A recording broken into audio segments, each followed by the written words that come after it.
ఫ్రీగా నేర్చుకోవాలా? అప్టాక్స్ తో మా ఉచిత లైవ్ వెబినార్లలో చేరండి. ఆల్గో ట్రేడింగ్ కేవలం ₹10 బ్రోకరేజీ అందుబాటులో ఉంది. ఇప్పుడే అకౌంట్ ఓపెన్ చేయండి.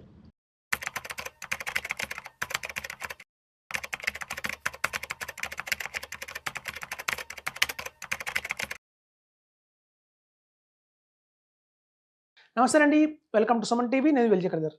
మనం చూడండి, ఆల్రెడీ మార్కెట్లో ఒక 4 ఇన్వెస్ట్మెంట్ ఆప్షన్స్ అయితే అవైలబిలిటీలో ఉన్నాయి. మన security exchange board of India రూపొందించినవే ఈ 4 ఇన్వెస్ట్మెంట్ ఆప్షన్స్. అందరూ తెలుసు, మ్యూచువల్ ఫండ్స్, అలాగే ఎస్ఐఎఫ్, అలాగే పిఎంఎస్, అలాగే ఏఎఫ్ ఆల్టర్నేట్ ఇన్వెస్ట్మెంట్ ఫండ్. ఇప్పుడు చూడండి, చాలామంది మా దగ్గరకు వచ్చే ఇన్వెస్టర్స్ అందరూ కూడా మేము ఏమి తీసుకోవాలి అనుకుంటారు. ఒకవేళ మనం దీనికి ఎలిజిబిలిటీయా కాదా అనుకుంటారు. చూడండి, మన ఇన్వెస్ట్మెంట్స్ ఎప్పుడు కూడా మన కాస్ట్ ఆఫ్ లివింగ్ బట్టి, మన లైఫ్ స్టైల్ని బట్టి మనం ఇన్వెస్ట్మెంట్ చేయాలి. మన లైఫ్ స్టైల్ కనుక అమాంతం 3 lakhs అండ్ అబోవ్ ఉంది పర్ మంత్ అంటే మాత్రం వాళ్ళకి ఏఎఫ్ సూటబుల్ అవుతుందండి. సో అది ఎలాగో చూద్దాము. ఇక్కడ నెట్వర్త్ అంటారు, అలాగే మంత్లీ ఇన్కమ్ అంటారు. మన నెట్వర్త్ ఏదైతే ఉంటుందో నెట్వర్త్ని చూసి కూడా మనం దేనికి ఎలిజిబిలిటీ అని చూడొచ్చు. నెట్వర్త్ అనగానే 2 రకాలుగా ఉంటాయండి. ఇక్కడ గోల్డ్, సిల్వరు, ల్యాండ్, అలాగే చూస్తే మనకి ఏదైనా అగ్రికల్చర్ ల్యాండ్, ఇట్లాంటివన్నీ కలిపితే వచ్చే ఒక నెట్వర్త్ ఉంటుంది. అలా కాకుండా కేవలం మనకి మ్యూచువల్ ఫండ్స్లోనే, అంటే ఫైనాన్షియల్ అసెట్స్ అంటారు. ఫిక్స్డ్ డిపాజిట్ రూపంలో కానివ్వండి, చిట్ ఫండ్స్ రూపంలో కానివ్వండి, లేకపోతే మనకు వచ్చిన ఇట్లాంటి మ్యూచువల్ ఫండ్స్ కానివ్వండి, లేకపోతే ఆల్రెడీ కొంతమందికి స్టాక్స్ వాళ్ళ పేరు మీద ఉంటాయి. అలా దాన్ని ఫైనాన్షియల్ అసెట్స్ అంటారు వాటిని. సో అలా ఫైనాన్షియల్ నెట్వర్త్ కనుక 10 lakhs ఉంది అంటే మాత్రం మనం మంత్లీ ఇన్కమ్ వచ్చి 30K నుంచి 75K. సో ఇక్కడ మీరు 2 ఆప్షన్స్ ఇచ్చారండి. అయితే మంత్లీ ఇన్కమ్ ద్వారా చూడండి, అలాగే నెట్వర్క్ చూడండి. వీళ్ళందరూ కూడా మ్యూచువల్ ఫండ్స్లోనే ఇన్వెస్ట్మెంట్ చేయండి. తర్వాత ఎవరికైతే 30 lakhs దాకా ఫైనాన్షియల్ అసెట్స్ ఉన్నాయి అంటే, నేను ఆల్రెడీ ఎప్పటి నుంచో మ్యూచువల్ ఫండ్స్లో పెడుతూ వస్తున్నాను, అలాగే కొన్ని స్టాక్స్ కొనుక్కుంటూ వస్తున్నాను, కొన్ని ఫిక్స్డ్ డిపాజిట్లు ఉన్నాయి నా దగ్గర, అలాంటి పోస్ట్ ఆఫీస్ స్కీమ్స్ ఉన్నాయి.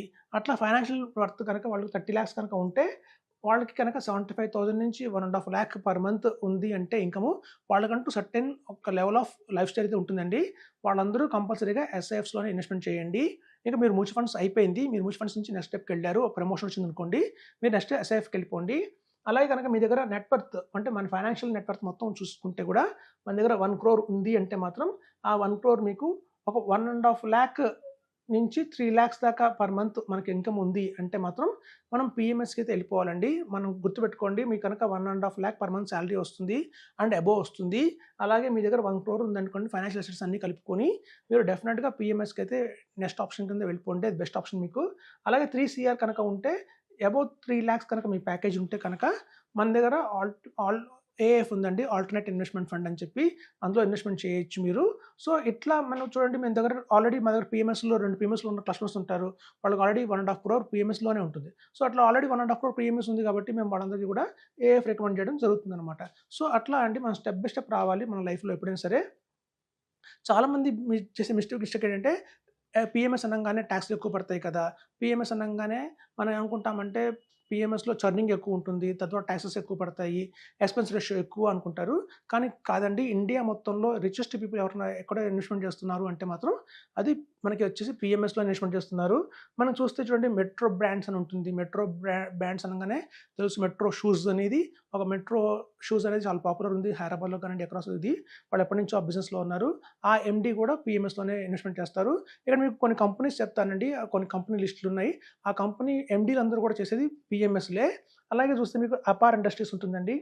సో మీకు అపార్ ఇండస్ట్రీస్ కూడా చాలా పెద్ద కంపెనీ, అది కూడా మీరు గూగుల్లో కొట్టండి. ఆ ఎండి కూడా మనకి వచ్చేసి మనకి పిఎంఎస్లో పెడుతున్నారు. సో అట్లాగే చూస్తే ఆశీర్వాద్ పైప్స్ అనేది కూడా చాలా పెద్ద కంపెనీ అది కూడా. సో దాని కంపెనీ ఎండి కూడా మనకు వచ్చేసి పిఎంఎస్లో పెడుతున్నారు. అలాగే చూస్తే ఇక్కడ మీకు ఇంకా పెడిలైట్ ఇండస్ట్రీస్, చాలామంది కొన్ని షేర్ ఏదైనా ఉంది అంటే పెడిలైట్, ఫెవికాల్, ఆ ఫెవికాల్ పేరుతో చాలా మనకు తెలుసు, మార్కెట్లో చాలా పెద్ద పాపులర్. ఆ పెడిలైట్ ఇండస్ట్రీ ఓనర్ కూడా పెట్టేది పిఎంఎస్లోనేనండి. సో మీకు ఇక్కడ చూస్తే అజంతా ఫార్మా తెలుసు, దగ్గర పెద్ద ఫార్మా కంపెనీ, 30 దేశాల్లో వాళ్ళ ఫార్మా బిజినెస్ చేస్తారు. ఆ ఎండి కూడా రికమెండ్ చేసేది పిఎంఎస్. నేను సొంతగా పిఎంఎస్లో పెడతాను, మీరు పిఎంఎస్లో చేయండి అని చెప్తుంటారు. సో అట్లా చూస్తే మీకు మహర్షియ టైర్స్ అని ఉంటుందండి, అది కూడా మీకు చాలా పెద్ద కంపెనీ, అది మహన్సారీ టైర్స్ అని. సో మహన్సారీ టైర్స్ ఏంటంటే మీకు చాలామంది తెలియదు, మన టైర్స్ అనగానే అపోలో టైర్స్, ఎంఆర్ఎఫ్ టైర్స్ అనుకుంటాం. ఏవైతే కార్లకి టైర్స్ ఉంటాయో మనం వాటి మీద కాన్సన్ట్రేషన్ చేస్తాం. కానీ ఈ మహన్సారీ టైర్స్ అలా కాదండి, వీళ్ళు ఏంటంటే ట్రాక్టర్స్కి, వాటికి రోలర్స్కి, వాటికి చేస్తుంటారు. వాళ్ళకి పెద్ద పెద్ద టైర్స్ వాళ్ళు మ్యానుఫ్యాక్చరింగ్ ఉన్నది అక్రాస్ వరల్డ్. సో, మహాన్ సారీ వాళ్ళు కూడా పెట్టేది పీఎంఎస్‌లోనేనండి. చూసారు కదా! మీకు ఎంతమంది ఉన్నారు మనకి అన్ని రంగాలకు సంబంధించిన వాళ్ళున్నారు.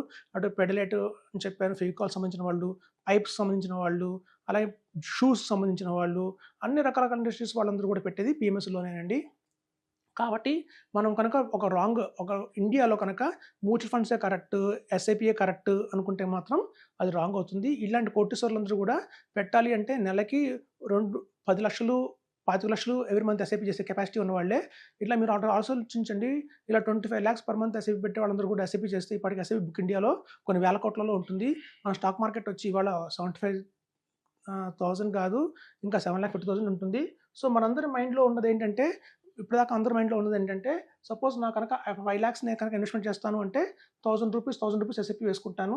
నా కెపాసిటీ 50,000 అయితే కనుక 10,000 ఎస్ఐపి వేసుకుంటాను. ఒకవేళ నాది ఇంకా పెద్ద టికెట్ సైజు 1,00,000 ఉంది అంటే మాత్రం 20,000 వేసుకుంటాను చెప్పుకుంటారండి. అలా కాదు, రిచ్ పీపుల్ ఎవరు కూడా ఎస్ఐపిలు చేయరు. అదే గమనించండి. ఇప్పుడు నేను లిస్ట్ ఇచ్చాను ఎంతమంది పెడుతున్నారో. మన అందరికంటే కూడా ఇంకా గోపాల్ గారు ఉన్నారు. ఆయన శ్రీనివాసన్ గారు. ఆయన టీవీఎస్‌కి అధినేత. ఆ టీవీఎస్ అధినేత గోపాల్ గారు కూడా పెట్టేది పీఎంఎస్‌లోనే. సో, చూడండి ఇంట్లో రిచెస్ట్ పీపుల్ అందరూ పెట్టేది కూడా 50 క్రోర్స్, 75 క్రోర్స్, 100 క్రోర్స్ పెడుతున్నారు పీఎంఎస్‌లో. మనం అనుకుంటాం మన కెపాసిటీకి 50,00,000 పెద్ద అమౌంట్ రిస్క్ అని చెప్పి. మనకి 50,00,000 ఎలా రిస్కో వాళ్ళకి 50 క్రోర్స్ కూడా రిస్కే. వాళ్ళకి 100 క్రోర్స్ కూడా వాళ్ళకి రిస్కే. కానీ అలాంటివన్నీ కూడా పెద్ద పెద్ద అమౌంట్లు వాళ్ళు పెడుతున్నారంటే ఎంత టాక్సెస్ పడతాయని ఆలోచించట్లేదు. వెల్త్ ఎలా క్రియేట్ అవుతుందో చూస్తున్నారు. సో, అదండి. ఇట్లా అమౌంట్ పెంచుకుంటూ పోకండి. 10,00,000 ఎస్ఐపి ఉన్న వాళ్ళందరూ 2,00,000 వేసుకుంటూ వెళ్తే మాత్రం ఇప్పుడు ఎస్ఐపి బుక్ ఎక్కడో ఉంటుంది. సో, రిచ్ పీపుల్ ఎవరు ఎస్ఐపి చేయట్లేదు.